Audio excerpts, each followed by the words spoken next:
temas relativamente novos no direito processual penal brasileiro são, primeiro, a cadeia de custódia das provas e, segundo, as provas digitais.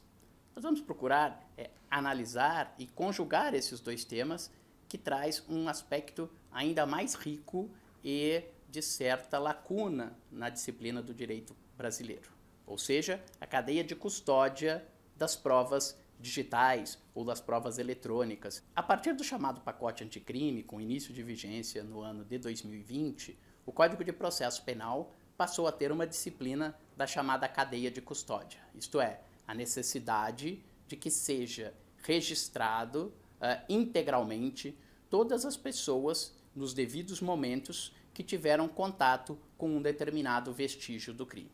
Então, quando nós falamos em cadeia de custódia, na verdade nós estamos falando em documentação da cadeia de custódia.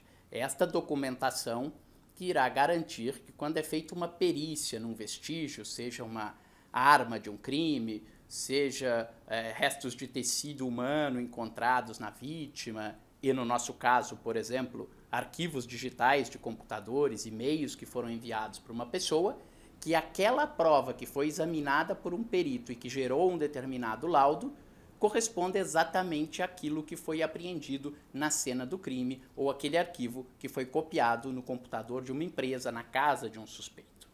Para isso é necessário esse registro que garante a autenticidade e a integridade deste elemento de prova. Somente a partir de 2020 isto consta expressamente da nossa legislação.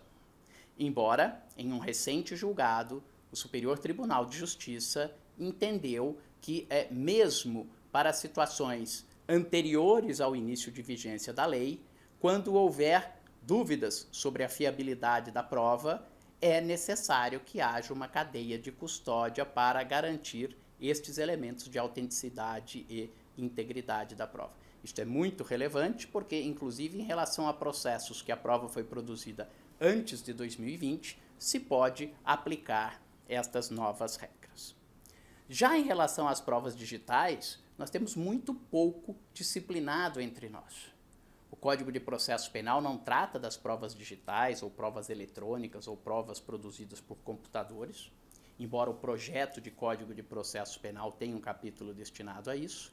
E o Código de Processo Civil, mais moderno, de 2015, tem apenas 2 artigos que tratam do documento eletrônico, mas de uma forma ainda bastante vaga.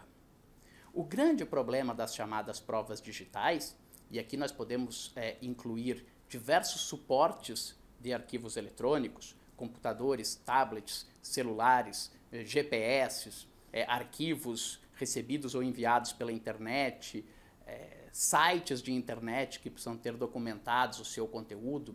O grande problema das provas digitais é que as provas digitais elas são produzidas numa linguagem não natural. Muitas vezes nós nos enganamos quando dizemos: olha, eu recebi este e-mail da parte contrária e eu imprimo numa folha de papel o conteúdo daquela mensagem que eu recebi no meu Outlook ou em qualquer outro programa e digo, isto é o e-mail que eu recebi. Não, o e-mail, enquanto uma prova digital, na verdade é um conjunto de impulsos elétricos formados por zeros e uns, em que nós não conseguimos ler diretamente o conteúdo daquele documento. Isso é muito relevante, porque se alguém me mandar uma carta e eu ler uma carta, um documento em papel, eu guardo na minha memória, em boa parte, o conteúdo daquele documento. E se amanhã ou depois alguém adulterar aquele conteúdo daquela carta, colocando um não que não existia, acrescentando um 0 a mais depois de um número, eu tenho condições de dizer, não, mas eu me lembro, eu li esta carta, ela não falava disso. O documento eletrônico não, porque ele é escrito nesta linguagem não natural. Nós precisamos, na verdade, de um programa de computador que vai servir como um intermediário, né, para traduzir aquela sequência de impulsos elétricos numa linguagem compreensível, em algarismos, em símbolos, em escrita. Além disso, os documentos eletrônicos são voláteis por natureza, são muito facilmente modificáveis. E aqui não se fala numa má-fé. Não estamos dizendo apenas, o delegado de polícia quer incriminar aquele acusado então vai adulterar um e-mail para colocá-lo como suspeito. Ou o perito que vai fazer uma perícia e que, portanto, deliberadamente, ou porque ele está comprado pelo acusado, irá alterar o conteúdo de uma mensagem para fazer uma prova favorável à defesa. Muitas vezes, mesmo pessoas com conhecimentos na área técnica, se empregar este seu conhecimento de uma forma equivocada, pode sobrescrever um arquivo, alterar o conteúdo de um arquivo. Isto muda o conteúdo da prova. Não por mal, não para ajudar ou para prejudicar alguém, mas por um má emprego das melhores práticas na área da ciência computacional. E tudo isto leva, na prova digital ou eletrônica, a uma sobrevalorização, uma maior importância para a documentação da cadeia de custódia.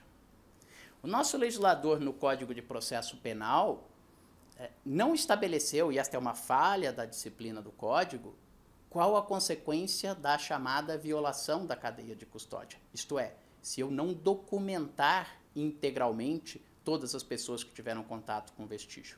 Eu encontro uma certa quantidade de droga com uma pessoa, mas eu não tenho quando que ela foi apreendida, quem apreendeu, qual o número de lacre, ou quem transportou até a delegacia de polícia, onde ela ficou armazenada e sob o cuidado de quem. Mas eu vi a droga, eu vi a substância, eu lembro no saco plástico aonde ela estava. Só que nos documentos eletrônicos, justamente por aquilo que eu disse antes, que é o seu caráter de ser constituído numa linguagem não natural, estes elementos não são em si presenciáveis. E se há uma discussão no Código de Processo Penal, qual a consequência da violação da cadeia de custódia, alguns opinam pela ilicitude desta prova, qualquer que seja a violação da cadeia de custódia, portanto ela não deve ser admitida no processo, e outros defendem que o problema aqui é um problema de fiabilidade da prova, e que, portanto, ela pode ser admitida, embora o juiz, no momento de valorá-la, irá dar-lhe um valor reduzido. Em relação às provas digitais, me parece que a solução deve ser outra. Se alguém juntar um arquivo de computador nos autos, dizendo que aquele foi um e-mail que ela recebeu de alguém que a ameaçou, ou dizendo que aquela é uma mensagem de WhatsApp que ela recebeu de um empresário, tentando corrompê-la. Ou se aquilo for considerado uma divulgação de fotos de crianças ou adolescentes em cena de sexo, que, portanto, ali está caracterizado um crime de pedofilia. Se nós não tivermos a documentação integral da cadeia de custódia, com os metadados, com o momento de criação, qual foi a última alteração daquele arquivo, quem o criou, localização de onde foi criado, é absolutamente impossível dar qualquer crédito, qualquer valor probatório àquele documento.